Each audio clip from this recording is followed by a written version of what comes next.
আসসালামু আলাইকুম। একটা পিসি থেকে আরেকটা পিসিতে ফাইল শেয়ার করার জন্য সবচেয়ে সহজ মাধ্যম হচ্ছে এই অ্যাপসটা। আমরা দেখতেছি লোকাল সেন্ড, যেটাকে আমরা লোকাল শেয়ার বলি। আমাদের সবগুলো পিসিতে বা মোবাইলে এই লোকাল সেন্ড আমরা ব্যবহার করে থাকি। আমরা চাইলে এটা ওপেন না করে সরাসরি কোনো একটা ফাইল যদি অন্য একটা পিসিতে পাঠাতে চাই, আমি সাপোজ একটা ফাইল ওপেন করতেছি।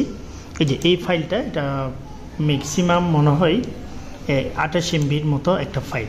এই ফাইলটাকে আমি আমার ওই পিসিতে সেন্ড করব, সেজন্য আমরা সেন্ডে ক্লিক করলাম। সেন্ডে ক্লিক করার পরে আমরা এখান থেকে সরাসরি লোকাল সেন্ড সিলেক্ট করে দিলাম।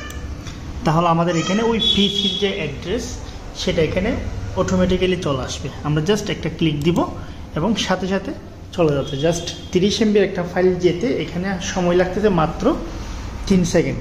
3 সেকেন্ডের মধ্যে 30 MBর একটা ফাইল আমার এই পিসিতে চলে আসছে এবং সে ফাইলটা আমরা সরাসরি ফোল্ডার থেকে গিয়ে ওপেন করতে পারি। এই যে ফাইলটা, তাহলে সবচেয়ে সহজ মাধ্যম হতে পারে এই যে লোকাল সেন্ড।